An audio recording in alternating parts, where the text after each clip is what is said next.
Hello. So it started like this, but let me start with this one. So this is me. As you can see, as my status, I was under arrest 2 years ago. I'm no longer arrested, obviously. And I'm going to tell you the story about how I was arrested and a couple of other things I did or didn't do. And by the end, you will hopefully see that the data is really powerful thing, even in the hand of a very, very few people. So the story started somewhere in 2004 because I started blogging about economy, politics, because Croatia is in a, let's say, bad shape. And I started writing about the problems, about the laws, about our politicians. And soon afterwards, my blog, mrak.org, became one of the most popular and considered to be one of the most influential blogs in Croatia and the region. I hope it still is one of the most influential. But soon after, I discovered that this is only me talking to everybody else, and it doesn't make much sense to have one direction conversation. So I created another website which is called politika.com with 2 L's, which is most popular group blog in Croatia and the region, and it deals exclusively with politics. So you can go there, register yourself, and you will write about politics. If it's politics, regardless of its Croatian politics, international politics, you are welcome to write there. If you want to write about sport, then Politika is not a good place to go. Politika currently have about a little bit more than 5,000 registered bloggers, and we get about 100 to 105,000. Yeah. So we have about between 100 and 150,000 unique visitors per month. So this is by far most popular group blog dealing with politics in the whole region. And my story into data transparency started with this particular slide. I did a presentation in 2007 in Copenhagen on one conference, and people started laughing when they discovered that the number of voters in Croatia is a little bit higher than the number of citizens. So as you know, Croatia is on its way to EU. We are going to join EU on 1st of July 2013. And by that time, we are supposed to synchronize all our laws with EU and everything.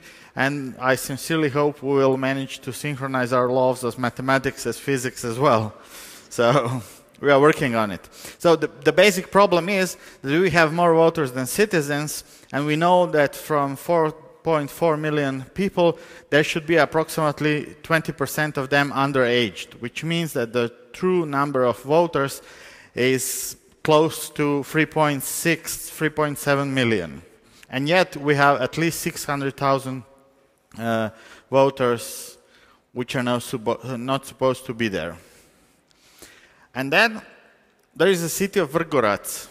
You probably haven't heard about city of Vrgorac. It's a very, very small town on the border of Bosnia and Herzegovina, and somewhere to the right of the map, somewhere in this forest, there is a village called Dusine.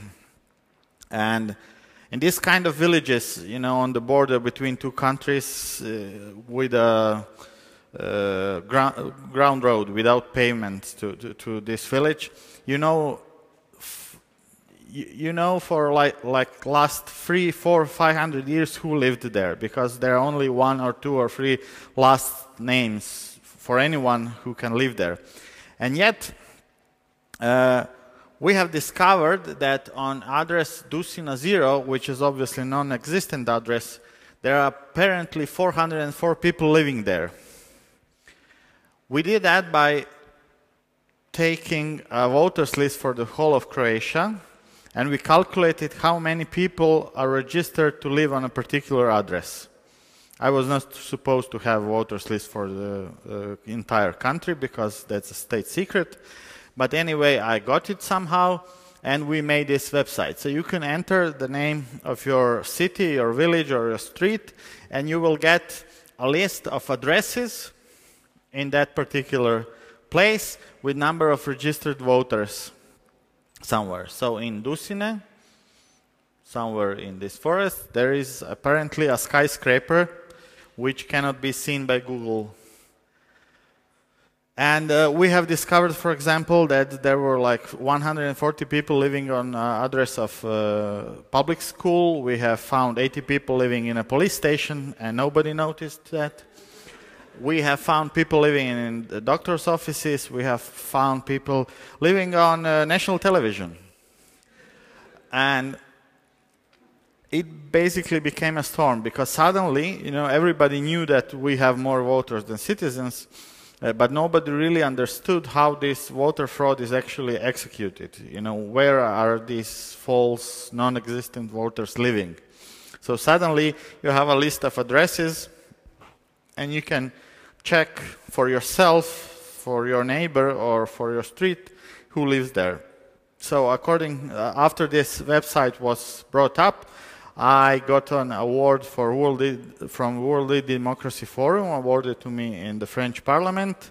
I also got to spend one day with Croatian police explaining them how I got this list in the first place. Eventually, Croatia had to change the constitution, so this loophole is now closed. They are currently working on changing the laws which regulate the place of residence, and hopefully within a couple of years we won't have Dusina number 0 on the list anymore, but it actually happened. And then in April of 2010, the other website came out, which is quite similar to the first one. And this is a website called War Veteran Registry. So we know for a fact that after the war in Croatia, we had, in late 95, we had like 320 to 340,000 soldiers registered to who were participating in the war in Croatia. And today we have 550,000 of them. So again, 200,000 more soldiers than we used to have in the war. And this 550,000 war veterans, they draw about 1 billion euros in benefits per year from the government. 1 billion euro is approximately 6% of Croatian state budget. So it's a huge amount of money. And because it was a database and it looks quite similar to the website I did before, I was arrested. So there is a 10 years in prison for whoever did that.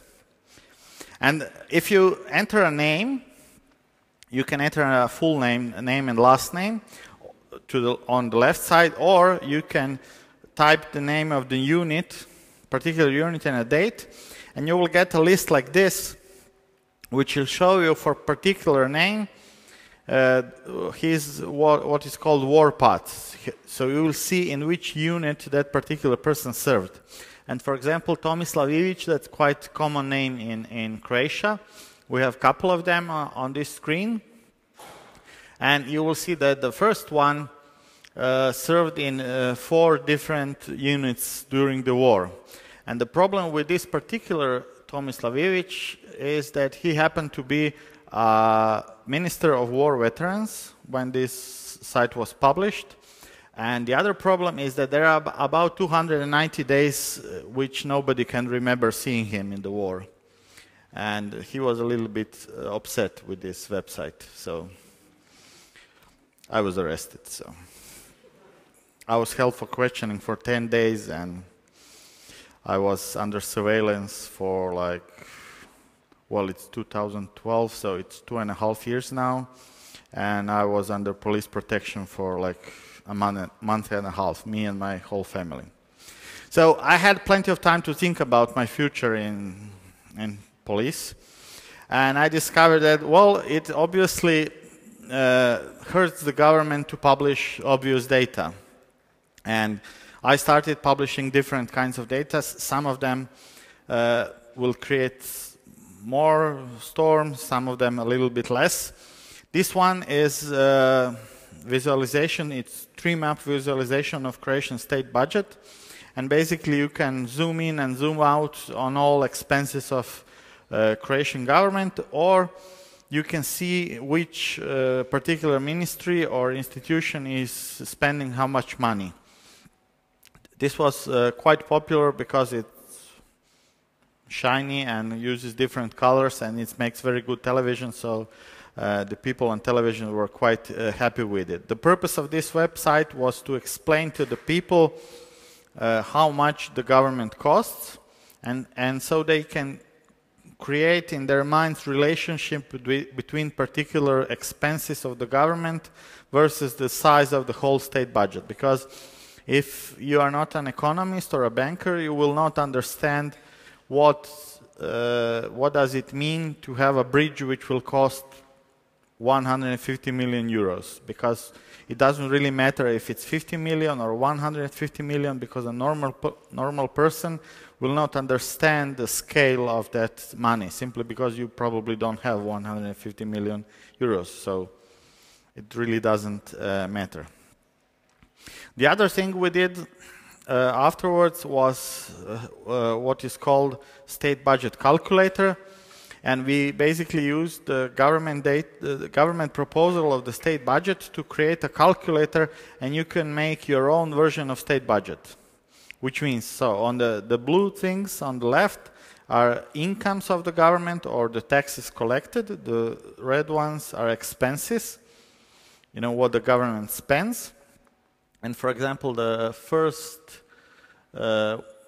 box on the left is health insurance, and the first box on the right is also health insurance, I mean health expenses, which means that we have approximately the normal tax on health or health insurance is 15%, and if you increase that number to, for example, 17%, like in this example, that means that the whole budget for the health in the country will increase about 10%, which means that you can provide more nurses, more doctors, more equipment to the hospitals, and so on.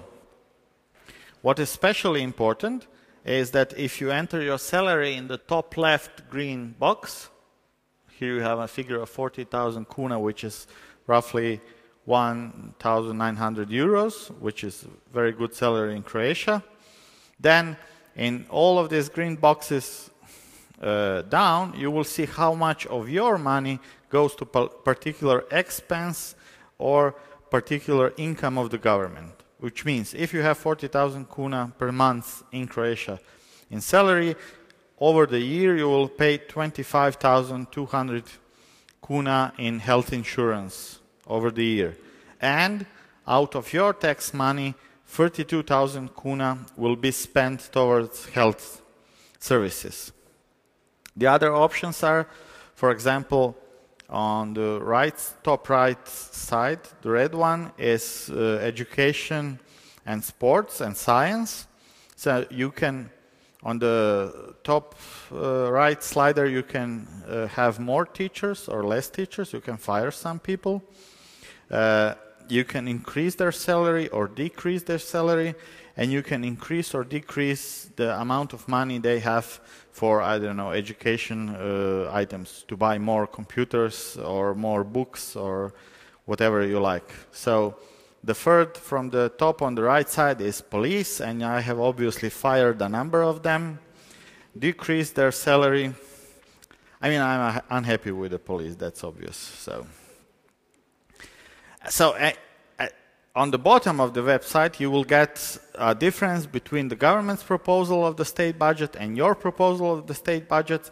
So in this particular case, I have managed to create a little bit smaller deficit than the government. I have fired 90,440 people, and I'm altogether happy with it.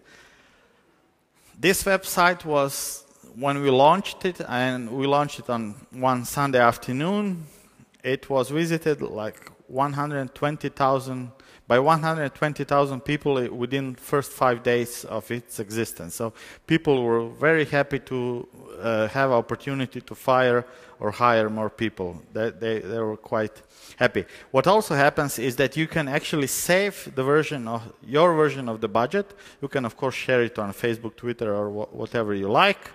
And we have a database of tens of thousands of different versions of state budget, which means that we can actually calculate what the average crowd thinks about state budget, which is interesting enough. And although you would expect that they will play and do some crazy things with the state budget, it turns out that the Croatian people are quite rational, and they actually made some really smart moves on average with the state budget.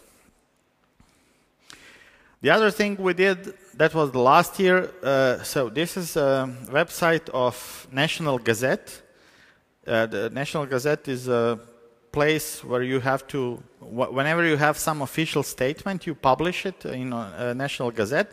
This also includes public procurement. So if you are a town of Trieste and you decide to build a road, you have to start a procurement process, which means that you publish your ad that your city will build a road in length of 10 kilometers, and you can supply your bids towards it. What is interesting on this website that supposedly everybody should be able to read it, but it's a subscription only. The data is available only for the last 60 days. All the different events related to public procurement are published on the same page in a very Facebook timeline style. So if you have opening of the process, closing of the process, change, cancellation, or 13 different other events, everything is dumped on a very, very same page, which means that in Croatia, where you have about 400 public procurement processes per day, you have thousands and thousands of different events published on the website. And to have it even more interesting, you will not have the name of the buyer, City of Trieste, and the name of supplier, the road paving company X, on the same page, which means that you simply cannot match them with any search engine. First of all, because the data is available only for the last 60 days. Second of all, because it's behind a paywall. You have to pay some money to get this data. And third of all, there's simply the page where the name of supplier and name of the buyer does not exist. So you cannot simply query the internet and expect a result.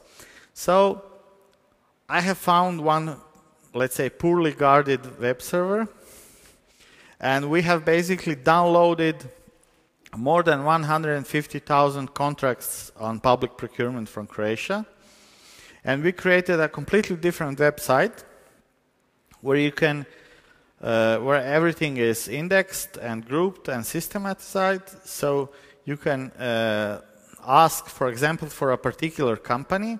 And here you have a company called Phoenix Limited, which is medium-sized company, which is private, 100% private, which employs 139 people. And you will see that out of their 52 million Croatian kuna of turnover in 2010, they made about 64 million with the government in the 2 years this website covers. So most of their income comes from the government. Also, we have managed to publish their basic financial information. So you can make a query, please show me all the companies which make more than 70% of their turnover with the government and report profits larger than, for example, 20%. Because we know for a fact, I mean, it's a well-known thing that the normal company, if you are not into pharmaceuticals, banking, or telecom, you will earn about 3 to 6% of turnover is your annual profit. So anything above 10% is highly unusual. So you can easily find companies which make a lot of money with the government. Same thing you can do with government institutions which make purchases, because in Croatia you have 4.4 thousand different public institutions which have to do public procurement processes. So it's very, very hard to track them. So in this case, this is Croatian Roads Limited, and they have made 1,151 public procurement process in 2009-2010, worth about 3.4 billion kuna, which is more or less 500 million euros. And then you will see what kind of procedures were used. Are they made a contract directly with someone, or they had public procurements and more bids, or whatever they did. So suddenly you were able to see, for example, for Croatian roads, for a police, for a hospital, for a kindergarten, how many public procurement processes they had, and who were the suppliers of the services they were asked. This also means that you can easily find things which are hard to find. So, as I mentioned, you could try to show me all companies which work with the government and report unusually high profits, or show me all companies which work exclusively with the government.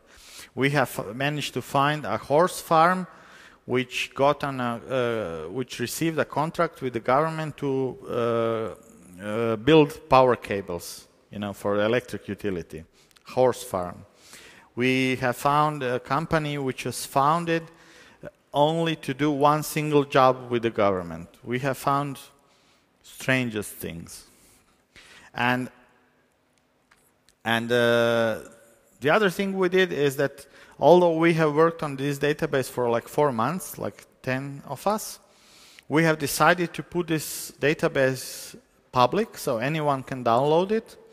And we have actually created awards worth about 2,500 euros, and we said if you can download this database and create alternative view on, you can do some analysis which we haven't been thinking of, something completely different from our way of interpreting the data. So if you do this kind of visualization and send it to us, we'll have a couple of people to go through all these things, and the best one will get a money award. So if you want to have a free money and you are smart enough to use Excel, then this is the way to do it. So we have published the database. We got a number of contestants who sent their own visualization and interpretations, and we gave away the awards. In the end, the winning work was from a student of economy in city of Osijek, who actually calculated that if you happen to work with the government, on average you will have double the profit rate than the company in the same or similar field of work who doesn't work with the government. We have calculated that the average number of bids in public procurement is 3.3 bids per procurement, which is good, but 40% of all the bids, of all the procurement processes have only one bid, and 57% of them, so almost 60% of them, have only 1 or 2 bids, which means that the public procurement process in Croatia is unfortunately inefficient. We have also calculated that, of course, when you have lower number of bids, the difference between expected figure, how much the government expects to spend on particular item, is closer to, so the winning bid is closer to expectation of the government, and when you have more bids, you of course have bigger saving than expected. So that was nice. And how did the government respond? Well, first of all, they issued a press release saying we are not going to arrest Marko this time. I actually have that press release. They said we are not going to arrest him this time. So they plan to do that, but not. So what they did, so this guy called Boris Blumenschein, there was a Windays conference. It's a Microsoft-sponsored event. It's a huge event, like 3,000 people going there. They actually made a lecture, "We can do it better than Marko." So the government, like 500 people working in the Ministry of Trade, plus 140 people working in the company who actually wrote that software, so 640 people claim that they can do better than me. I mean, I would be surprised if they cannot. But, I mean, even, when you start to compare one whole ministry with a couple of people, behind the keyboard, you have already lost. So, what's the moral of the story? The moral of the story is this. If you have a database, and if you have a good insight or creative idea how to represent that, then you have a huge potential to disrupt the normal way of things. So this whole thing was done in every single case, including in the one I didn't say I did it, by just a couple of people, 2 or 3 people, and they have created a lot of problems for the governments. Some people were arrested, including me, but the damage to the government and to the way they did things in the past is permanent. And a lot of these things have started processes which have improved the life in Croatia. We have changed the constitution, we are fixing the problem with voters. A number of false war veterans are now having to return the money they received from the government. And as far as public procurement goes, well, I can only tell you when I go to a public company and they see me in the building, the people are scared. No reason. I really don't understand why.